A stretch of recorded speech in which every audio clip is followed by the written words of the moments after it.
Oye País, buenas noches, Oye País, yo soy Rudy González, gracias por su compañía en esta hora, como cada noche aquí por Color Visión.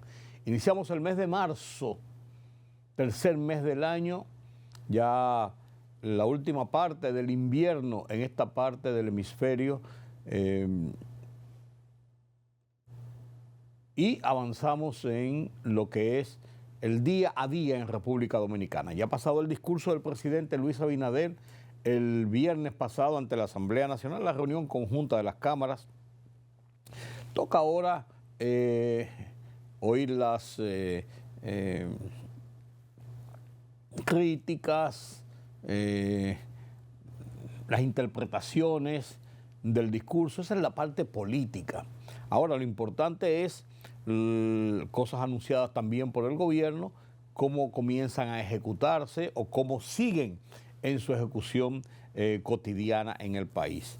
No cabe duda que en el fin de semana también pasado, y todavía a principios de semana, hubo serias inundaciones a causa de una vaguada, un mal tiempo, un frente frío desde el norte, unas condiciones irregulares climatológicas que afectaron la zona norte y nordeste del país con serios daños a la propiedad pública y privada. Una serie de accidentes que ocurrieron el fin de semana provocaron más de media docena de muertos. Más de media docena de muertos. Baní, principalmente la región este, Atomayor, La Romana, la zona de Punta Cana, más allá, accidentes, había un cúmulo muy grande de vehículos en la carretera y este es uno de los resultados. Ya la licencia de conducir pasa a ser también dentro de los documentos nacionales que están siendo renovados. Cédula, pasaporte, licencia de conducir. Vamos a hablar un poco sobre este tema. Y no cabe duda de que la situación de Irán, la guerra iniciada por Estados Unidos e Israel contra Irán, se ha estado extendiendo, hay un conflicto abierto, serias tensiones en el mundo y esto acapara la atención mundial, incluyendo República Dominicana, porque tendrá su efecto sobre la economía mundial, principalmente sobre los precios del petróleo, que tanto nos afecta. Nosotros somos importadores totales de petróleo y combustibles y sus precios estables, incluso hacia, en cierto modo, la baja a lo largo del año pasado y iniciando el año, había sido una fuente de respiro para la economía de República Dominicana. ¿Qué va a ocurrir con esta guerra? Lo vamos a analizar ya más adelante con más detalles con nuestro analista de política internacional, Julián Roa, después de pasar la primera parte de los comentarios locales. Todo esto después de la pausa. El ministro de la Presidencia y presidente del Partido Revolucionario Moderno, José Ignacio Paliza, anunció que esa organización presentará en los próximos días ante el Congreso Nacional una serie de iniciativas legislativas destinadas a fortalecer los controles sobre el financiamiento político y establecer mayores filtros en la selección de los candidatos. Paliza explicó que el objetivo es crear herramientas más rigurosas que permitan depurar perfiles y evitar que personas vinculadas a actividades ilícitas o con antecedentes cuestionables puedan acceder a candidaturas o cargos públicos. Durante un recorrido por zonas afectadas por las lluvias en el municipio de Gaspar Hernández, provincia Espaillat, el presidente Luis Abinader dispuso indemnizaciones a familias, agricultores, agroproductores y comerciantes afectados por el desbordamiento del río Jova. Abinader instruyó además la intervención inmediata de todas las zonas impactadas y la construcción de obras estructurales para prevenir nuevas tragedias, como la provocada por las intensas lluvias que desbordaron los ríos Yásica y Jova. El Ministerio de Obras Públicas y Comunicaciones informa a la ciudadanía que pondrá en marcha un plan de cierres y desvíos estratégicos en la intersección de las avenidas República de Colombia y Jacobo Magluta. Estas medidas responden al inicio formal de la construcción de un nuevo paso a desnivel destinado a agilizar el flujo vehicular en esta neurálgica zona de la capital. El proyecto busca solucionar los nudos de congestión que afectan diariamente a miles de conductores que transitan entre el Distrito Nacional y Santo Domingo Norte. La obra contempla la construcción de un viaducto moderno que reducirá los tiempos de espera y mejorará la seguridad vial en el área.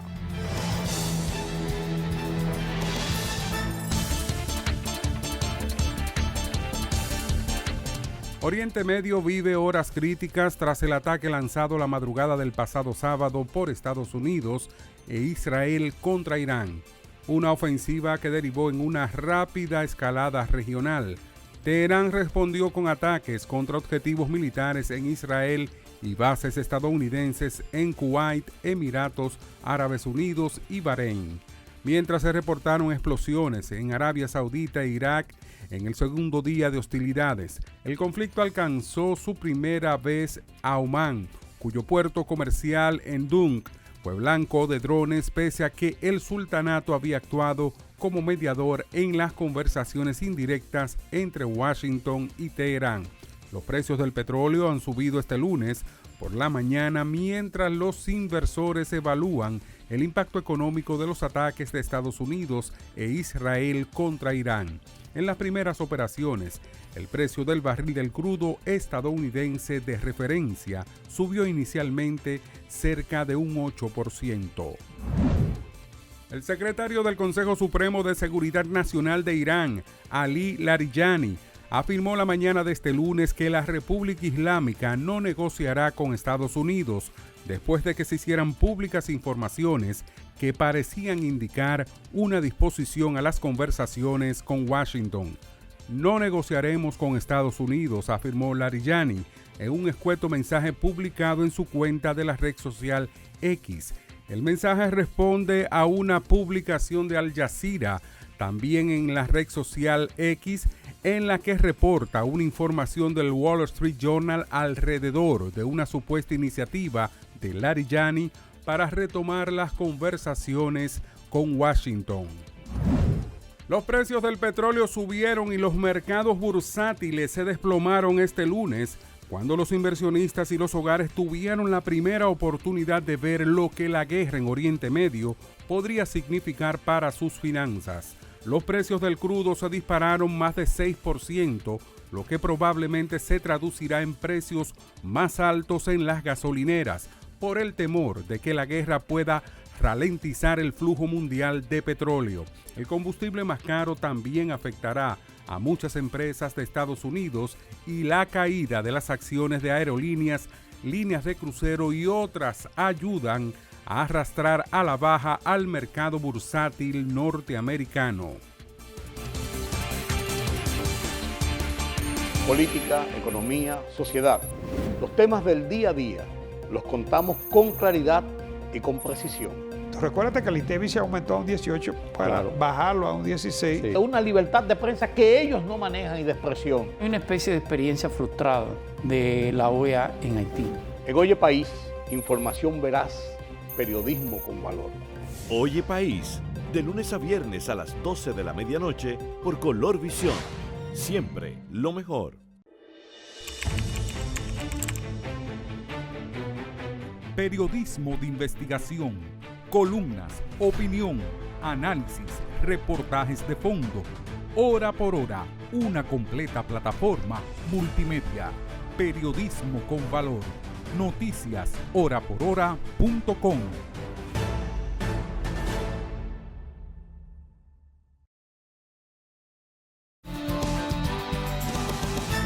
El presidente Luis Abinader compareció ante la reunión conjunta de las cámaras legislativas el viernes pasado, cumpliendo el mandato del artículo 114 de la Constitución de la República, que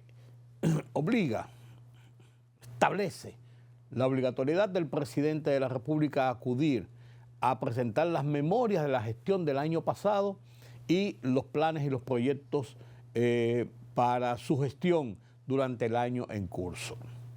Cumpliendo ese mandato, Luis Abinader fue y pronunció un discurso de 2 horas y 44 minutos, el discurso más largo que se ha pronunciado en ese escenario de lo que se tenga registro. El que le siguió, el anterior a ese fue de él mismo en el 2024 con 2.36 horas. Y comenzó a las 10:28 de la mañana y terminó a las 1:12 de la tarde, 2 horas 44 minutos.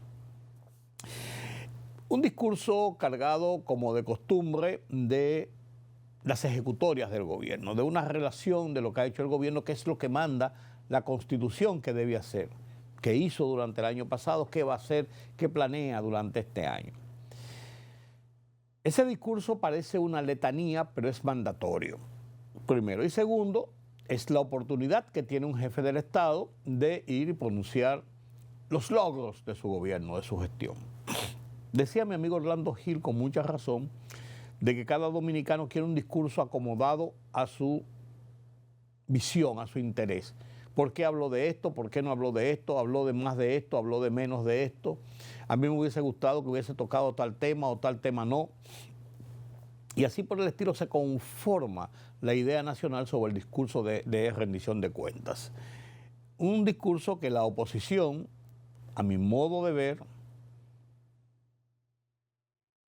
tenía que salir a hacer una crítica o hacer unas observaciones al discurso, y eso se estila dentro de lo que es el juego democrático, y eso es bueno incluso dentro de lo que es el juego democrático, pero pienso yo, debe tener algún sentido de peso, de puntos focales.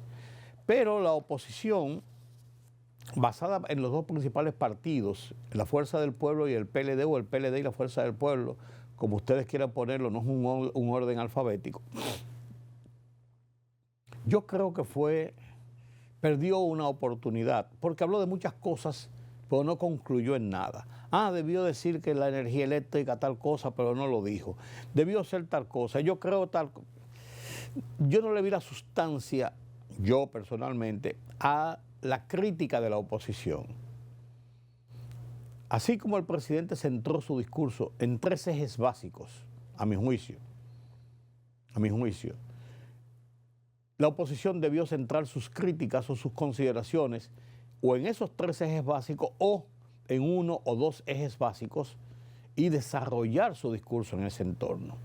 Pero cuando usted quiere abarcar todo, el que mucho abarca poco aprieta.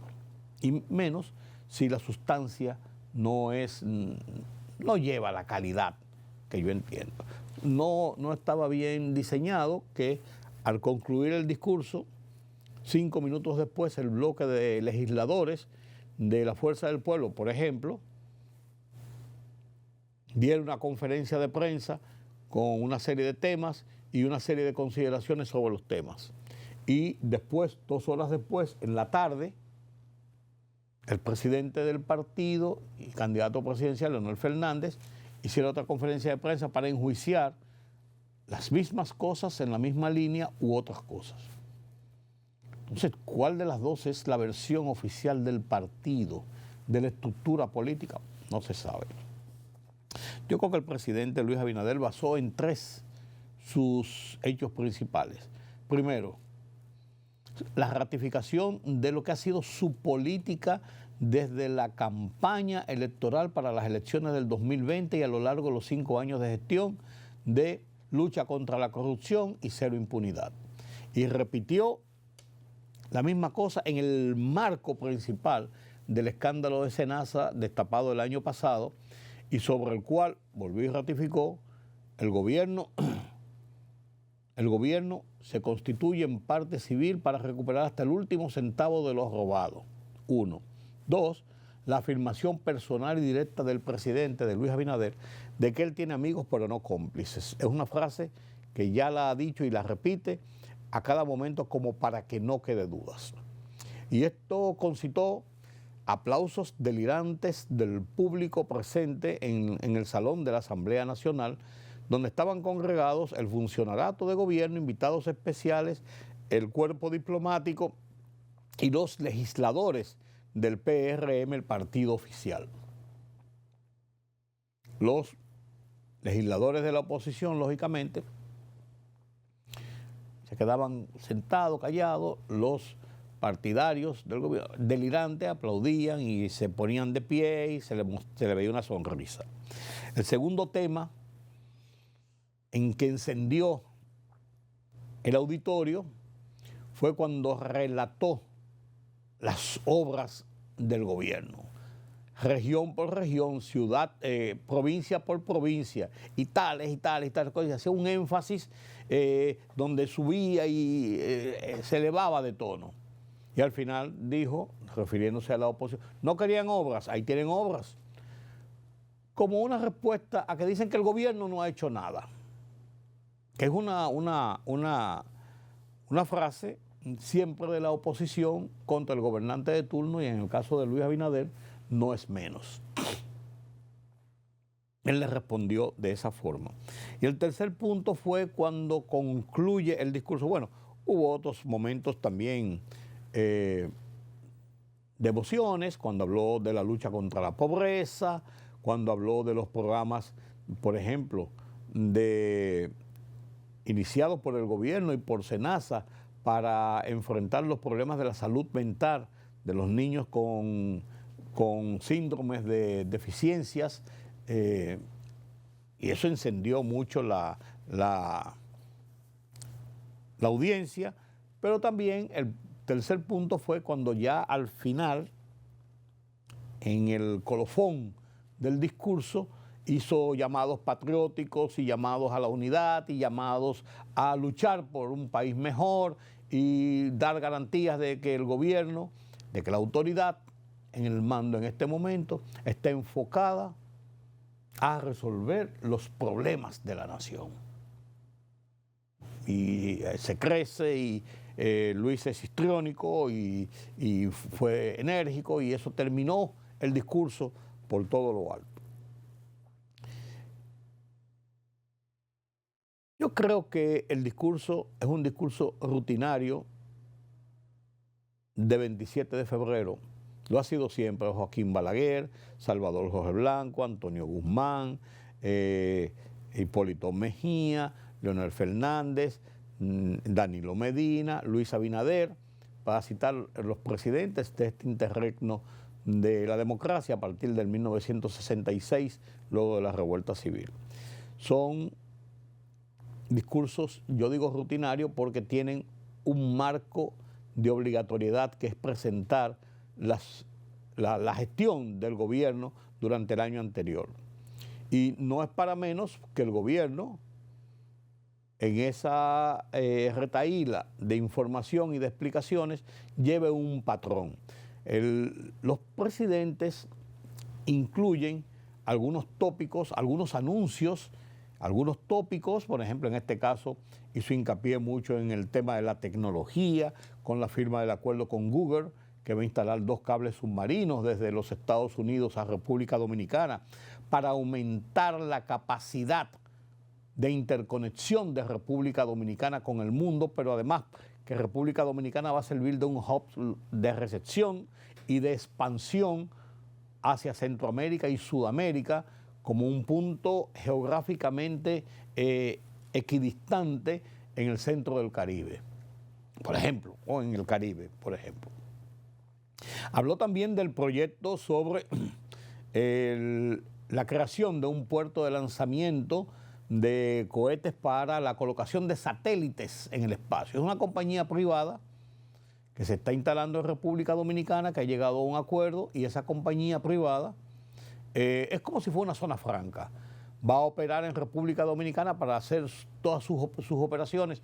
No tiene un contrato con el gobierno, que es parte del gobierno, por ejemplo, no son socios ni es parte del gobierno, y tendrá que cumplir con las reglamentaciones similares. Y yo establezco el paralelismo con una zona franca que tendrá que pagar sus impuestos, aportará mano de obra especializada, se habla de unos 800 empleos, y se habla de colocar cientos de satélites, comenzando ya en el 2027 y 2028, a colocar satélites comerciales en el espacio. ¿Y por qué República Dominicana? Porque es un punto estratégico en el Caribe, porque no hay espacios para estas plataformas de lanzamiento privadas en los Estados Unidos, y pocos lugares, y además de eso porque en República Dominicana se da una facilidad de tener mano de obra fresca, costos racionales, una serie de condiciones. Entonces hizo mucho hincapié en estos dos proyectos internacionales que colocan a República Dominicana principalmente en un punto importante, porque es inversión extranjera, entre otras cosas, y esas inversiones de esa naturaleza, de compañías como Google o de esta empresa de lanzamiento de satélites, de cohetes y satélites al espacio, indican las garantías que ofrece República Dominicana en la visión de los empresarios e inversionistas extranjeros para poder hacer sus inversiones en República Dominicana sin el riesgo de quedar varados por situaciones políticas, económicas o sociales. Y eso es un plus para la imagen de República Dominicana en el concierto regional y en el concierto hemisférico. Esa es la realidad. Ese es un ganar-ganar. Entonces, esos fueron tres puntos importantes del discurso. Seguirán, vuelvo y digo, los comentarios, las defensas de los partidarios del gobierno, las críticas de los opositores, pero el discurso está ahí. Será en el curso de esta semana uno de los temas centrales para hablar, para comentar, para discutir en la nación dominicana. Este fin de semana pasado hubo serias inundaciones, Puerto Plata, Cabrera, Gaspar Hernández, hasta Samaná, toda la costa norte estuvo bajo la influencia de un mal tiempo que provocó muchas lluvias, serias inundaciones, daños a la propiedad pública y privada. En la capital, en esta parte baja de la República, de la región, de la isla, no se sintieron los efectos de esa vaguada. Apenas lloviznó uno que otro día, el cielo se encapotó un par de veces, pero no hubo ni siquiera lluvias fuertes, aquí en la capital por lo menos. Y el gobierno anunció la asistencia inmediata a las familias que sufrieron daños a efectos de este fenómeno, de estos fenómenos atmosféricos. El propio presidente estuvo de viaje el domingo en toda la zona, hizo un recorrido, habló con la gente, ordenó planes de asistencia para mitigar los efectos de estos desastres. Hubo una serie de accidentes en el fin de semana, o un fin de semana largo. Yo estuve en el interior el domingo y al regreso a las 4 de la tarde, muy cerca, estaba muy cerca, al regreso a las 4 de la tarde, el cúmulo de vehículos que venía entrando a la capital era una cosa impresionante. No había un accidente, no había un entaponamiento, pero no había la cantidad de vehículos que se venían desplazando. Hacía lento el trayecto hacia la entrada de la capital y ya desde el mismo Pedro Brán, kilómetro 25, hasta la entrada a la zona ya más poblada, yo diría hasta la zona del kilómetro 9, había mucho tráfico, mucho tráfico. Accidentes ocurridos en La Romana, accidente ocurrido en Atomayor, accidente ocurrido por allá por Punta Cana, accidente ocurrido en Baní. 7 personas muertas por lo menos, entre ellos 2 turistas en la zona de La Romana con un autobús que impactó otros vehículos y se volteó. 2 personas muertas, se habla de 2 turistas canadienses que se desplazaban en ese vehículo colectivo. Es una realidad lo que ocurre en nuestras carreteras cuando hay esos fines de semana, por eso hay el despliegue de operativos especiales de las diferentes instituciones, 911, la red vial de asistencia, la defensa civil, la gente del COE, o sea, todo, muchas instituciones, bomberos, Cruz Roja, de muchas instituciones para auxiliar a la gente en el gran desplazamiento que se produce. Pero hay cada cosa, uno ve cada cosa cuando conduce en las carreteras, cada forma de temeraria con que mucha gente circula en las carreteras nuestras. Miren, el jueves de la semana pasada, el Intran anunció la entrega, la puesta en vigencia de la nueva licencia de conducir dominicana. Un documento que estuvo en manos por muchos años de compañías extranjeras, o sea, de compañías que no eran nacionales, que tenían pares nacionales, pero no eran nacionales.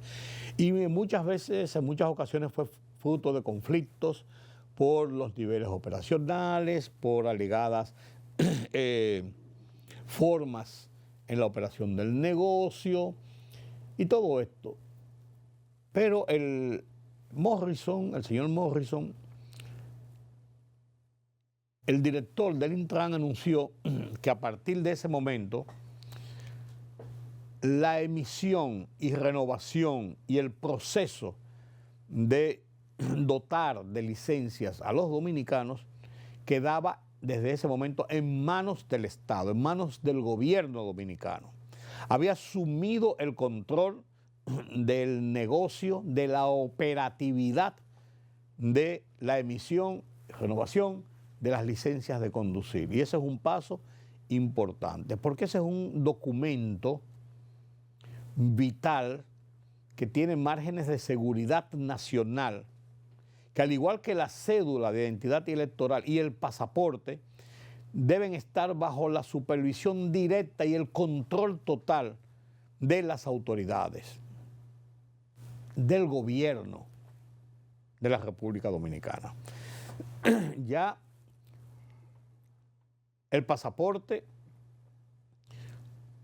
se está renovando el nuevo pasaporte biométrico, pasaporte digital, qué sé yo, nuevo pasaporte, con una serie de medidas de seguridad que lo hacen fuerte, que lo hacen aceptable en la generalidad de los países. Se habla de que una de las cosas por lo cual los dominicanos no han podido entrar al sistema de eliminación de visas para entrar a los países de Schengen, los países de Europa, es por el hecho de la debilidad de nuestro pasaporte, de la debilidad de la seguridad de nuestro pasaporte. Se habla de que está tipificado entre uno de los pasaportes más vulnerables del mundo. Este nuevo pasaporte viene a reforzar niveles de seguridad que lo hacen un pasaporte fuerte y que nos colocan a la altura de los documentos internacionales, porque el pasaporte es un documento internacional, de los documentos internacionales que tienen credibilidad y que tiene buena aceptación. Lo mismo ocurre con la cédula de identidad electoral, que ya se está emitiendo la nueva cédula de identidad electoral, que ya vencía la vieja, pero se está dotando de muy buenas y nuevas fórmulas de seguridad, para que sea también un documento de identidad fuerte. Y ahora el caso de la licencia. O sea, los documentos esenciales de identidad de República Dominicana y que sirven tanto en el país como en el extranjero, pasaporte, licencia y cédula de identidad, están siendo renovados en este capítulo de las autoridades que en cada uno de los niveles ha tomado esto como una decisión importante de cara al presente y al futuro de República Dominicana. Enhorabuena. Permítame la pausa. La libertad solo reside en los estados en los que el pueblo tiene el poder absoluto. Por el respeto a los valores democráticos y la dignidad del pueblo dominicano, El Rumbo de la Tarde, plural, objetivo, comprometido siempre con la verdad. Con Georgie Rodríguez, Rudy González y Ramón Colombo.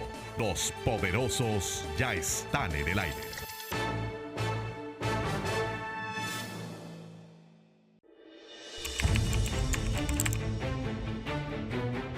Periodismo de investigación, columnas, opinión, análisis, reportajes de fondo. Hora por hora, una completa plataforma multimedia. Periodismo con valor. Noticias horaporhora.com.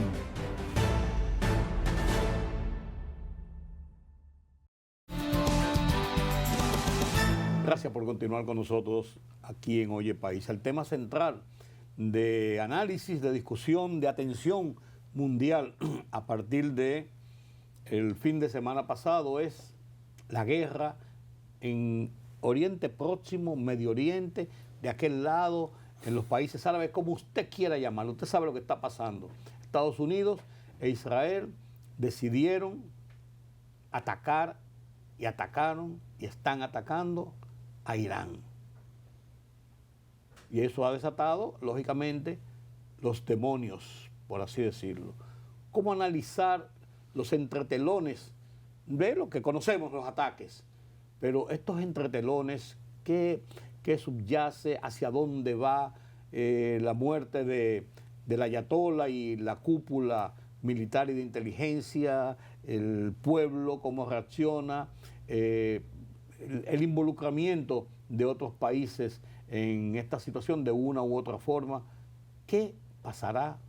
Aunque no tiene una bolita de cristal, pero sus análisis encajan en lo que está pasando y qué podría pasar. Nadie mejor que don Julián Roa, como cada semana, con este tema central de análisis. ¿Qué pasa en Irán, Israel, Estados Unidos, el Medio Oriente? Buenas noches, don Buenas Rubén. noches, don Julián. Excúseme No la falta de educación, pero ya los años a veces Seguro. hacen que se le vaya la guagua a uno. Mire, el conflicto o la nueva escalada del conflicto entre Irán y Occidente, quiero llamar, fundamentalmente Estados Unidos, Israel, Europa, una parte de Europa y por supuesto parte del mundo árabe, hay que decirlo. Es una escalada que parece que va a ser la más larga. Estados Unidos ha en ciertas ocasiones, hace aproximadamente algunos meses, bombardeó. Sí, junio pasado. Parte de lo que es la industria de enriquecimiento de uranio en Irán. Pero no era el único punto. Irán parece que ha colocado en varios puntos de su territorio esta industria nuclear, que inicialmente se plantea que con fines energéticos, con fines de tener una especie de garantía de fuente de energía que no necesariamente sea petróleo. Entonces, nada más ellos se lo creen. Así es. La verdad es que inclusive los informes del Organismo de Naciones Unidas que tiene que ver con la energía nuclear nunca pudieron hacer un trabajo confiable. Siempre de una manera u otra tuvieron obstáculos para la investigación que se estaba haciendo de si realmente se estaba enriqueciendo el uranio con fines energéticos o con fines militares. Esas fuentes plantean que para un fin energético las barras que no es uranio, es plutonio realmente, se enriquecen a un 15, un 20%. Sí. Irán la llevaban casi un 80%. Sí. Era casi inminente la construcción dice que de algún tipo de armas. Arriba ya es con fines armamentísticos. Israel no puede darse el lujo de que Irán tenga armas nucleares, no en estas circunstancias.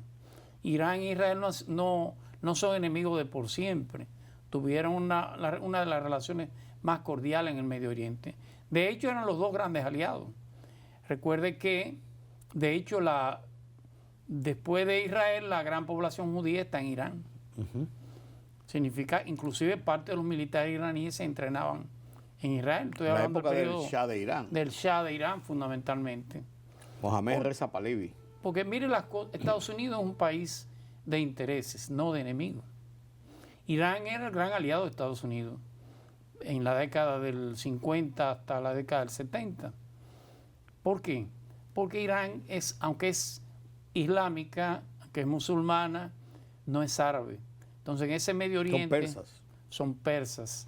Ese Medio Oriente es el único pueblo que no es árabe. Pero además el único pueblo que tiene el Yemen en este caso, que tiene una interpretación del Islam diferente a todo Medio Oriente. Es chiita fundamentalmente, mientras Medio Oriente completo es sunita. Con algunas derivaciones. El salafismo, el alawismo, pero son sunitas. Estados Unidos se apoya en Irán como una manera de buscar un contrapeso en la región. Con la diferencia de que quien manejó Irán fue el padre de Mohammad Reza Pahlavi y luego el hijo. Y la verdad es que la dictadura fue una dictadura férrea. Aunque occidentalizó en términos industrial esa sociedad iraní, esa sociedad siempre se resistió. El chiismo es una modalidad del Islam sumamente radical, hay que decirlo, en algunos aspectos. Y la idea de occidentalizarlo no era su mejor visión de la sociedad que ellos querían. ¿Cuál fue el resultado? Bueno, que en el año 79 ese pueblo iraní derrota la dictadura de Reza Pahlavi y trae a un clérigo que vivía en París. Había sido el gran opositor a Reza Pahlavi, que es Ali Khamenei, ¿te recuerdan? Es el primer ayatollah. Ayatollah no es otra cosa más que el guía Khomeini. El guía religioso de su fe, de su religión, del chiismo. Pero que hace un cambio radical entre el régimen de Reza Pahlavi al de los ayatollas. Entonces, si el amigo... Comenzó con la toma del consulado de la embajada de... Si el amigo de mi enemigo debe ser mi enemigo también. La embajada norteamericana en Teherán. Significa que cuando se da el cambio en Irán, el gran amigo de Reza Pahlavi era Estados Unidos, era Inglaterra. Por lo tanto, el enemigo del ayatollah tenía que haber sido Estados Unidos, Irán, Israel. ¿Cuáles son las consecuencias? Bueno, llega a tal nivel que el ayatollah le entrega la embajada de Israel, nada más y nada menos que al raíz, a Yasser Arafat, de aquel entonces. Coloca la embajada palestina cuando todavía... En la OLP. La OLP, correctamente. Organización para la Liberación de Palestina. Ahí se rompe todo tipo de vínculo positivo entre Israel, Estados Unidos e Irán. Bueno, usted acaba de mencionar los incidentes de la embajada de cerca de 60 funcionarios norteamericanos. Duraron año y medio en prisión. Sí. Y le costó el gobierno de Jimmy Carter, la reelección de Jimmy Carter. De Jimmy Carter, por supuesto. Al final fue una negociación. Quien detuvo... Cuando pierde las elecciones, al día siguiente viene la negociación. Porque la boicotea el candidato opuesto a Jimmy Carter, que en aquel entonces era Ronald Reagan, con quien sí se llegó a un acuerdo. Bueno, pero en estos tiempos, para Israel, que Irán pudiera tener armas nucleares, es un peligro más que inminente, por todas las declaraciones que ha dado Irán. Correcto. Además de que ha sido el gran financiador de los grupos contrarios a Israel. Claro. El grupo de Hezbollah en el Líbano, el propio Hamas, ISIS, todos los grupos islámicos contrarios a Israel han sido financiados por Irán. Y por supuesto, ya lo había advertido Israel hacía tiempo. Encontró un gran aliado en Donald Trump. Claro. Un aliado abierto. Totalmente. Porque los Estados Unidos fueron su aliado, pero de una forma más conservadoras. No. Digo a Donald Trump porque Estados Unidos siempre detuvo a Israel a cualquier tipo de ataque. Sí. Siempre entendía que la negociación era el camino más correcto. Como cuando tormenta el desierto, que le dijeron no te metas. Al final, ya, con Donald Trump se dividen las tareas. Fíjense que este ayatollah Khomeini, Ali Khomeini, es asesinado por Israel, no por Estados Unidos. Con la inteligencia de Estados Unidos. Se dice que fue la CIA que lo tenía ubicado desde ahí y sabían dónde iba a estar y la reunión que iban a tener. Se hace en horas de la tarde, inclusive, mientras se negociaba, porque eso es lo interesante, se negociaba un posible acuerdo nuclear con Estados Unidos. En Qatar era que estaban. En Qatar y en Omán. Y en Omán. Entonces, la cúpula de poder en Irán se reúne en una de los búnkers del Ayatollah Jomeini, sí. y es donde atacan a Israel. 80 muertos, dentro de los cuales está el propio Ayatollah. Y Hay el parte de su liderazgo familia. militar y de Sí, inteligencia. totalmente. Sí. Claro, ya Irán sabía que eso podía pasar. Ya había creado lo que es el mecanismo de sucesión, quién lo sustituye. Según la constitución iraní, en caso del fallecimiento del Ayatollah, lo sustituye el presidente del país, lo sustituye el presidente de la Suprema Corte y lo sustituye un clérigo, una especie de Ayatollah provisional. Mientras tanto, la parte religiosa designa un nuevo Ayatollah. Este joven que tiene menos de 40 años, tendrá que, lo hace como sucesor. No sabemos si va a permanecer más tiempo. Pero ese régimen, que es una teocracia, tiene 37 años en el poder. ¿Podrá darse el caso de lo que han pretendido o lo que han enarbolado los Estados Unidos principalmente, de que el pueblo se levante contra el régimen y contra el régimen de los ayatolás, luego de lo ocurrido en las manifestaciones públicas de protesta de hace 3, 4 semanas? El mundo islámico es sumamente complicado, porque en el mundo islámico la fe está por encima de la libertad y la fe está por encima de cualquier derecho. Esas protestas en Irán son reales y son masivas, pero no es comparado con casi 80 millones de iraníes que tienen una fe islámica, que creen en la Sharia, fundamentalmente. Y la por, ley islámica, y por tanto en sus ayatolas. Sí. Fíjese cómo inclusive, y lo traigo a colación, aquella famosa primavera árabe, Claro. que fue una especie Libia. de flor Sí. en toda esa dictadura, al final terminó colapsando. Sí. Y terminó fracasando, Sí, la sí. verdad. Que No. era la teoría de dominó que iba a arrasar todo. O el caso de Irak, con la intervención de Estados Unidos en Irak. No es tan fácil. El mundo islámico no tiene la misma mecánica de pensamiento que tenemos los occidentales y que tenemos como pilar la libertad, la democracia. Allá es más complicado, mucho más complicado. Entonces no se puede esperar que ese sea el resultado, sino... No. ¿Y cuál va a ser el resultado entonces? Yo no me voy a adelantar. El primer resultado es la firma del acuerdo de no enriquecimiento de uranio con fines nucleares. Sí, pero eso es muy protocolar, porque se han hecho varios acuerdos, se han roto, Claro. se han renegociado. Posiblemente sea un gobierno más moderado, menos conservador, Ok. que sea más pro-occidental que el que estaba. ¿Podría repetirse un periodo de transición como el de Sí. Venezuela, salvando las distancias y los tiempos? Va hacia un gobierno más liberal, más que pueda entenderse más, sobre todo con sus vecinos. Quizás. Este es tan conservador que atacó, mientras estaba negociando en Qatar, el gobierno iraní atacó Qatar y atacó Omán y atacó los Emiratos Árabes. Pero quizás con los Estados Unidos eso puede darse, ese tipo de negociación. Pero los israelíes no creen mucho en ese tipo de promesas y de firmas de acuerdos, sino de realidades. Para Israel es un suma cero. El programa nuclear tiene que eliminarse en Irán. Esa es la negociación con Israel, no hay otra. Y por eso digo que parte de lo que puedan obtener es eso, ya que eso trae como consecuencia una revolución que cambie esa teocracia, es un poco más complicado. Sí. Y podría tomar más tiempo. En lo inmediato ellos van hacia una especie de transición moderada, más apertura, más concesión a los reclamos occidentales y esas cosas.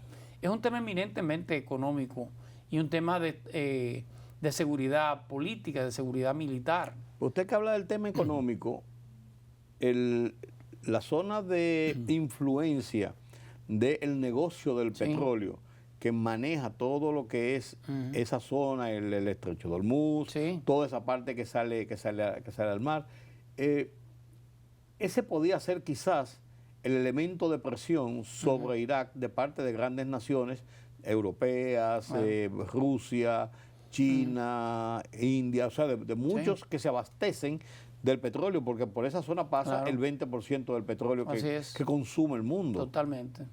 Bueno, eso sería como darse un tiro en un pie. Irán, la reacción de cerrar el estrecho de Hormuz no creo que esté dentro de su estrategia, porque esa es la gran fuente de enriquecimiento de Irán, hay que decirlo.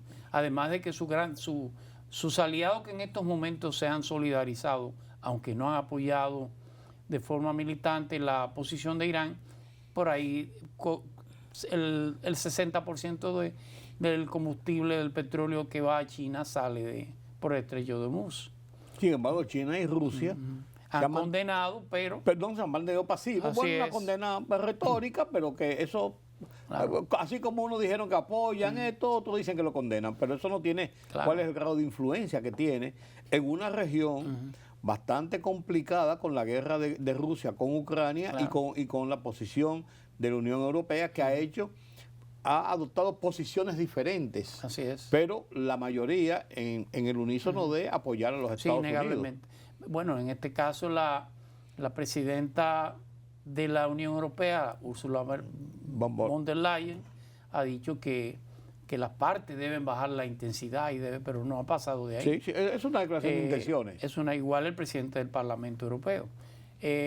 Más fue la posición de Inglaterra, que mandó los aviones y están las bases aquí disponibles. Eso sí son. O de Alemania, que apoyó a Estados Unidos. Claro, esas son declaraciones directas. Alemania, si alguien inició el programa nuclear en Irán, fue Alemania.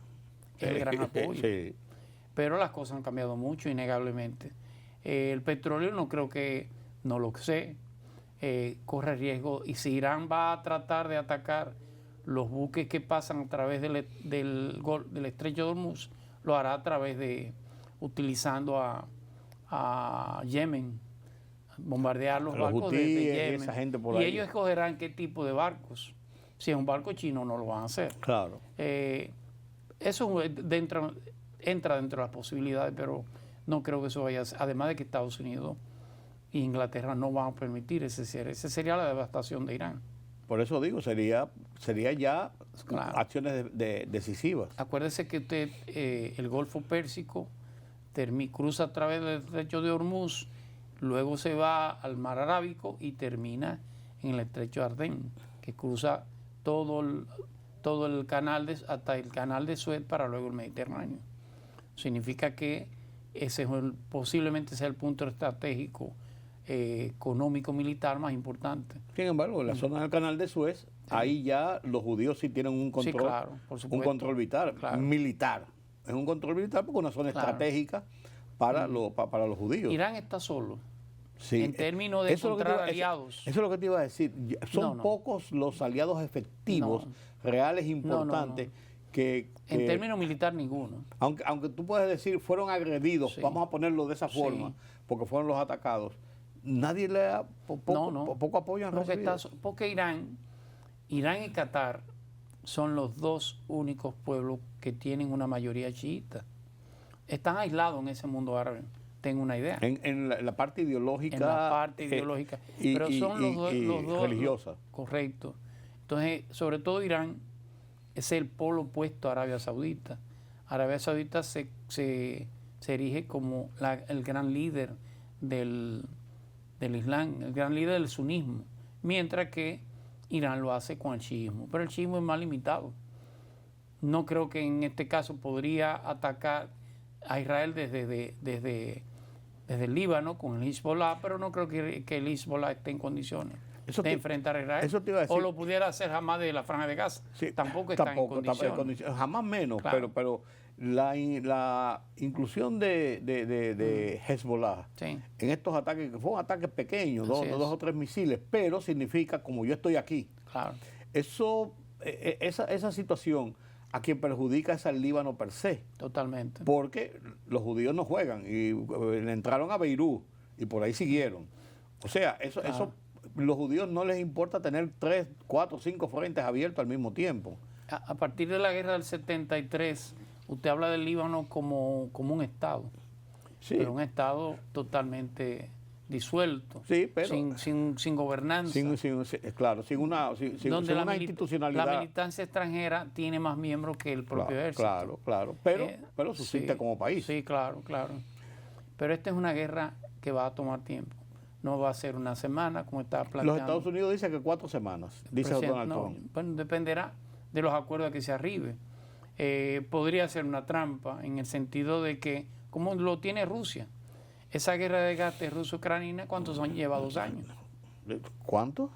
No, 4 años. Lleva 4 años. 4 años. Rusia no puede intervenir en ningún otro lado. No. Ni apoyar a más nadie. No, por eso. Bueno. Está de manos atadas. Eso podría pasar con los Estados Unidos en el caso de Irán. Son dos posiciones muy diferenciadas. Rusia y Ucrania son fronteras. Entre Estados Unidos y Irán hay cientos de miles de kilómetros. Sí. Y entre Israel e Irán también hay una distancia enorme. 1000 kilómetros Está Irak más, por sí, el medio,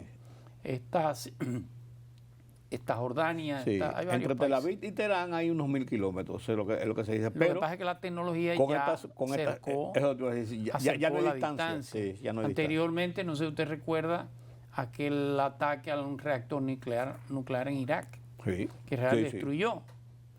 Bueno, logró hacerlo colocando unos aviones cisterna en la frontera con Jordania. Ya no lo necesita.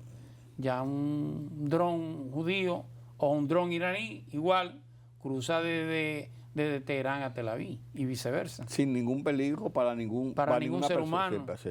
Sí, es sumamente complicado, Sí, pero sí. no es una guerra de 2 días. No es una guerra de 2 días. Va a tomar tiempo. No quiero terminar este conversatorio sin hacer una pregunta. La situación de Cuba, ¿cómo sigue ahora después del caso?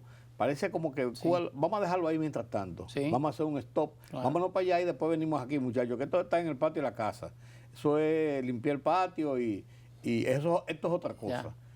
¿Cómo va esa situación de Cuba? ¿Avanzan negociaciones? Sí, ¿Avanzan cómo no. conversaciones? Sí, sí, claro. ¿Habrá una, Sí. una situación negociada? Sí. Porque yo he visto mucha pasividad con el tema este de la lancha y la gente que iban adentro. He visto como mucha pasividad, por lo menos pública, de Estados Unidos, que no es su costumbre. Es como la oportunidad para hacer un desorden. Es que fue un acto de imprudencia. De los acuerdo, cubanos. pero a veces eso Fue un es... acto imprudente. De acuerdo, pues, Eso puede afectar las negociaciones con Estados Unidos. de acuerdo, pero Estados Unidos lo a sabe. lo mejor con un hombre como Donald Trump es la oportunidad para decir, ¿qué pasó? Así no es. Ninguno de los pasos que ha dado Donald Trump parecen improvisados, pero no lo son. No lo son, claro. No lo son. Eso es una teoría que tú tienes que yo comparto totalmente. Sí. Usted le podrá lucir el hiperbólico, pero no son improvisados. Sí. Y da la sensación de que él toma la decisión él solo, no. No. Toma con un equipo claro, que lo ha respaldado. Claro. Con Cuba hay negociaciones innegablemente con los Estados Unidos. La lucha está entre, mire cómo la cosa, dicen los cubanos que el pleito está Entre la entre familia. Dalia y Raúl. Sí. Dalia era la esposa de Fidel. Por eso te digo, ¿recuerda? en la familia. Una y esposa- los nietos. Una esposa que se casa ya viejos los dos, Sí. pero tuvo todos los hijos con ella. Sí. Entonces la rivalidad está de que si quien negocia es Alejandro, el hijo de Raúl, que parece que ha sido el escogido por los Estados Unidos para O Raulín. o lo hace, no, Raulín es de Raúl, lo hace Alejandro de Raúl o lo hacen unos de los de Fidel. Sí. Pero innegablemente que hay una negociación para por lo menos trazar una hoja de ruta para la reforma que hay que hacer en Cuba. Y María Corina Machado, que dice que va para Venezuela. Bueno, irá como una, Sí. como una Turista. visitante más. Una No turista. creo que en Venezuela ya tenga la ascendencia. Sí. La obtendrá en un pequeño grupo, porque ha tenido. Sí, y si los Estados Unidos está yendo bien con las negociaciones No que tiene- lleva no lo va a cambiar. con Delcy, no va a echarle un jabón al Claro que no. sancocho. Las revoluciones tienen algo sumamente peculiar, y es que se generan arraigo en los sectores más populares. El chavismo existe en Venezuela. Claro. Esas, No, es una- esos colectivos, como le llaman, son una realidad. es un concepto político. Sí. No, claro. Y Porque- fuerte. Totalmente. Sí. Entonces nadie que vaya a perturbar esa transición, que vaya a generar disturbios, va a ser Ni adentro bien ni visto, afuera. No va a ser bien visto dentro, menos por los Estados Unidos. Claro. Las negociaciones le han salido de maravilla, hay que decirlo. Bueno, El que Delcy- pudo haber generado Delcy- algún tipo de obstáculo fue Diosdado. Diosdado Cabello. Y está callado. Sí, porque tienen... No, la ley de amnistía le dio en la cara. Sí. Le dijo, no es tú que lo vas a soltar, somos nosotros. Es el gobierno y somos Así es. nuestras negociaciones. Sí, Eso fue es un un tema- golpe demoledor. De 48 horas. Sí. Un proyecto, lo aprobaron y vamos arriba y comenzamos a sacar. María Corina, tan pronto suceda esta transición, no tiene mayor relevancia en Venezuela. Pasa a ser una candidata más. Una candidata. Sí, Sí. sin ningún. Igual mismo, ¿cómo se llama el que fue El Mundo. presidente de la Asamblea? No, el joven, Guaidó. No, Juan Guaidó. Todo eso termina. Sí. Ellos generarán su propio liderazgo interno, que preferiblemente deben sacarlo de los reformadores. Con un Capriles que está jugando entre Boca Chica y Podría la Caleta. ser Entre Boca Capriles. Chica y la Caleta. Ha sido más, además es asambleísta, Está ahí. es diputado Sí. de la Asamblea Nacional. Y ha resistido. Todo depende. Pero la transición en Venezuela se está haciendo, Se está haciendo. innegablemente. Se hará en Cuba. ¿Qué pasará en Irán? Los días van a seguir diciendo y don Julián Roa estará aquí comentándolo y planteando sus análisis que yo cuando él decía hace unas semanas, mire, eso va a terminar de mala manera, no es así como usted... Yo decía, pues ya, Irán está tranquilo, están callados. No, eso no es así. Tenía razón. No quería tener razón. No, pues me quito el sombrero de que tenía razón. Gracias a ustedes por acompañarnos en este conversatorio sobre la política internacional. Es lo que está rigiendo el mundo en este momento, el caso de Irán, Medio Oriente, y de aquí cerca Cuba y Venezuela como para entretenernos, a no perder la costumbre. Nos vemos mañana nueva vez aquí en Color Visión. Yo soy Rudy González. Hacen un feliz resto de la noche.